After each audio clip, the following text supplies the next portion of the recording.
स्वागत है आपका अपने YouTube channel S online maths classes में।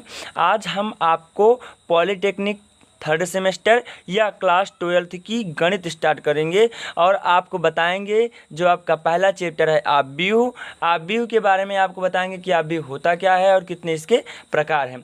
तो आव्यूह संख्याओं या फलनों का आयताकार क्रमित सारणी है। आव्यूह को अंग्रेजी के बड़े अक्षर से निरूपित किया जाता है। जैसे आपका मैंने बताया कि ये क्रमित, जैसे 1 2 3 4 5 6, तो ये क्या बन रहा है, एक आयत ही तो बन रहा है। तो इस तरीके से आव्यूह क्या हुआ, संख्याओं या फलनों का क्रमित सारणी हुआ। इसको आपको अगर लिखना है, अगर बोले तो आव्यूह जैसे कहेगा तो आव्यूह ए बराबर दिया है 1 2 3 4 5 6 या कुछ भी हो सकता है। ठीक, इतना समझ में आया। लेकिन अगर आव्यूह आपका होता क्या, देखिए आव्यूह को क्रम कैसे लिखते हैं। आपका ये से ए बराबर आव्यूह इस रूप में लिखा होता है, ठीक, ए आई जे, और ये क्या होता है, यहाँ पे क्रम लिखा होता है यम क्रॉस यन। इस रूप का आपका आव्यूह होता है। ठीक, आव्यूह आपका इस रूप में होता है। यहाँ पे आई बराबर है सारणी का अवयव, क्या, सॉरी, आव्यूह बराबर है किसका, पंक्ति का अवयव,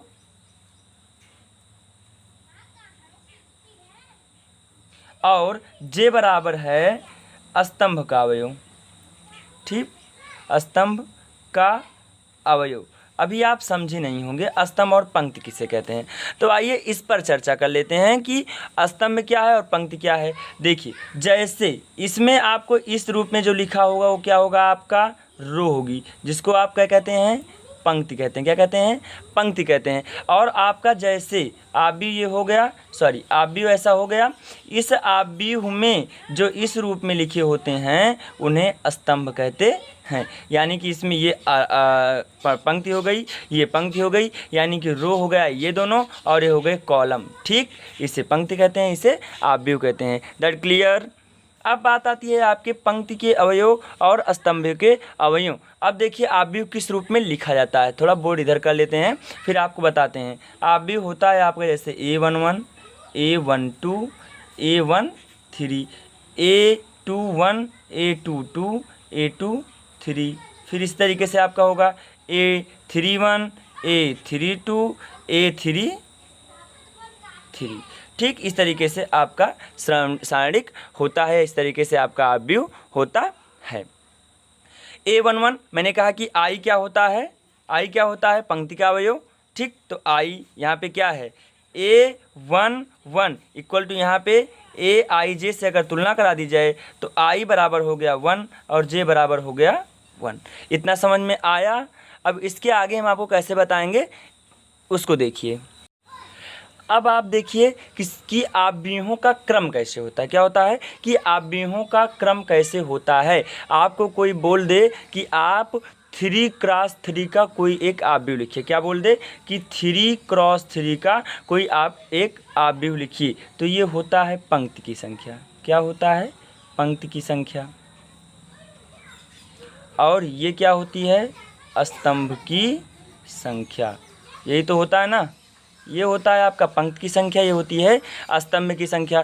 3x3 यानी कि आपका पंक्ति की भी संख्या 3 होनी चाहिए और स्तंभ की संख्या भी 3 होनी चाहिए। हम मान लेते हैं, माना ए कोई आव्यूह है जिसमें 1 2 3 4 5 6 7 8 9, इसमें देखिए स्तंभ 1 पंक्ति 1 2 3, पंक्ति 3 है, स्तंभ 1 2 3, स्तंभ भी 3 है। यानी कि ये आव्यूह 3x3 क्रम का आव्यूह कहलाएगा। इस तरीके से अब आपका बात आती है किसके, आव्यूहों के प्रकार की। किसकी बात आती है, आव्यूहों। थोड़ा इस पर नज़र डालिए आव्यूह के प्रकार पर। पहला जो प्रकार होता है आव्यूह का वो होता है पंक्ति आव्यूह। पहला कौन सा है, पंक्ति आव्यूह। अब पंक्ति आव्यूह पर नजर डालिए, जिसमें केवल और केवल एक पंक्ति हो। क्या हो, जिसमें केवल और केवल एक पंक्ति हो, यानी कि ओनली 1 रो। ठीक, जिसमें केवल और केवल एक पंक्ति हो वो पंक्ति आव्यूह कहलाता है।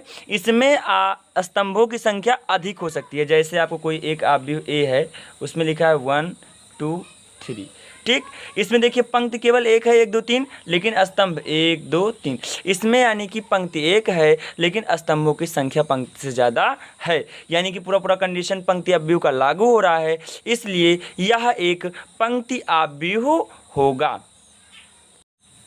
क्या होना चाहिए? आव्यूह का प्रकार दूसरा कौन सा है? स्तंभाव्यूह। जैसे आपका पंक्ति आव्यूह था, सेम उसी तरीके से आपका स्तंभाव्यूह। कैसे? जैसे पंक्ति आव्यूह में केवल एक पंक्ति थी, वैसे आपके स्तंभ आव्यूह में एक ही स्तंभ होगा। जैसे 1 2 3, इसमें क्या है? आव्यूह का स्तंभ क्या है? एक है, लेकिन पंक्ति कितनी है? एक से ज़्यादा है। तो यानी कि आपका स्तंभ आव्यूह वह होगा जिसमें केवल एक स्तंभ हों, लेकिन उसमें पंक्तियों की संख्या स्तंभ से ज़्यादा भी हो सकती है। अब बात आती है आपके तीसरे आव्यूह को, जिसे आप क्या कहते हैं? क्षैतिज आव्यूह कहते हैं। क्या? क्षैतिज आव्यूह। क्या कहते हैं? क्षैतिज आव्यूह। अगर आपको वीडियो समझ में आ रही है, समझ में आ रहा है, तो प्लीज़ कमेंट करके हमें बताइएगा कि आपको समझ में आया कि नहीं आया। तो जिस आव्यूह में पंक्तियों की संख्या स्तंभों से कम हो, क्षैतिज आव्यूह कहलाता है। क्या हो? कि जिस आव्यूह में पंक्तियों की संख्या ज़्यादा हो। किससे? पंक्तियों की संख्या इज ग्रेटर देन, किससे कम हो? स्तंभों से। किससे कम हो? स्तंभों से कम हो, यानी कि लेस देन किससे? स्तंभों की संख्या। ठीक, यानी कि जिस आव्यूह में पंक्तियों की संख्या ज़्यादा होगी स्तंभों की संख्या से, उस आव्यूह को क्षैतिज आव्यूह कहते हैं। एज अ एग्जाम्पल आप ले सकते हैं 1 2 3, और क्या ले सकते हैं? 4 5 6, जैसे ये आव्यूह है। तो इसमें क्या है? पंक्तियों की संख्या 1 2 कम है, आव्यूहों की संख्या। अब इधर देखिए पंक्तियों की संख्या कितनी है? 1 2 है, और क्या है? स्तंभों की संख्या 1 2 3 है। यानी कि क्या हुआ? स्तंभों की संख्या, पंक्तियों की संख्या स्तंभों की संख्या से ज़्यादा हुई कि नहीं? कम हुई कि नहीं हुई? पंक्तियों की संख्या स्तंभों की संख्या से कम हुई कि नहीं हुई? ऐसे ही आपका ये क्षैतिज आव्यूह होता है। ठीक, अभी बात आती है आपके किस आव्यूह की? ऊर्ध्वाधर आव्यूह की। अभी तक आपने क्षैतिज आव्यूह पढ़ा, लेकिन अब ऊर्ध्वाधर आव्यूह की बारी आती है। ऊर्ध्वाधर आव्यूह वो आव्यूह होते हैं, जैसे चौथा प्रकार है आपका ऊर्ध्वाधर आव्यूह। अब देखिए ऊर्ध्वाधर आव्यूह होता क्या है? जिस आव्यूह में स्तंभों की संख्या पंक्तियों की संख्या से कम हो। यानी कि अभी आपका जो कंडीशन बोल रहा है वो है कि स्तंभों की संख्या इज लेस देन किसकी संख्या? पंक्तियों की संख्या। ठीक, स्तंभों की संख्या ज़्यादा हो, पंक्तियों की संख्या। एज एग्जाम्पल ए बराबर हो जाएगा 1 2 3 4 5 6। देखो ऐसे हो गया कोई। तो इसमें क्या है? स्तंभों की संख्या कितनी है? 1 2 है, लेकिन पंक्तियों की संख्या 1 2 3 है। यानी कि ये आपका कौन सा आव्यूह हो गया? ऊर्ध्वाधर आव्यूह। समझ में आया? अब बात आती है आपका पांचवा कौन सा आव्यूह आ गया? वर्ग आव्यूह हो गया। कौन सा आव्यूह हुआ आपका पांचवा आव्यूह आपका कौन सा? वर्ग आव्यूह हो गया। ठीक, अब वर्ग आव्यूह में आपको बताएंगे कि वर्ग आव्यूह होता क्या है। आप वर्ग का मतलब जानते हैं कि जिसकी चारों भुजाएं समान हो, वर्ग होता है। उसी तरीके से जिसमें पंक्तियों एवं स्तंभों की संख्या समान हो, वो आव्यूह आपका वर्ग आव्यूह कहलाएगा। क्या? जिस आव्यूह में पंक्तियों तथा स्तंभों की संख्या का हो समान हो, वो आपका वर्ग आव्यूह कहलाता है। अभी आपको इसी प्रकार से आती है बात हुई छः, जिसको कहते हैं विकर्ण आव्यूह। क्या कहते हैं?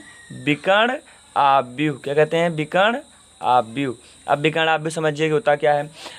यदि किसी वर्ग आव्यूह में मुख्य विकर्ण आव्यूह को छोड़ करके शेष सभी अवयव शून्य हो, तो वो आव्यूह विकर्ण आव्यूह कहलाता है। एज ए एग्जाम्पल ए बराबर जैसे दिया है 1 0 0 0 2 0 0 0 3। अब देखिए ये क्या है? इसके प्रत्येक अवयव यानी कि मुख्य विकर्ण को छोड़ करके बाकी सभी अवयव क्या हैं? शून्य हैं। तो इसलिए क्या कौन सा आव्यूह हो गया? ये आपका विकर्ण आव्यूह हुआ। ठीक, अब बात आती है ऐसे, अगर आपको मान लीजिए सातवां आव्यूह। आपका सातवां आव्यूह कौन सा होता है? आपका सातवां आव्यूह है अदिश आव्यूह। कौन सा आव्यूह? अदिश आव्यूह। समझ में आ रहा है ना सभी को? अदिश आव्यूह, जिस विकर्ण आव्यूह के विकर्ण के सभी अवयव बराबर हों वो आपके अदिश आव्यूह होंगे। यानी कि जिसके जैसे 4 हो गया, 2 0 0 हो गया, 0 2 2 0 हो गया, 0 0 2 हो गया, तो इसमें आपके विकर्ण के सभी अवयव क्या हैं? 2 2 2, यानी कि सब विकर्ण के सभी अवयव समान हैं, तो ये आपका अदिश आव्यूह कहलाएगा।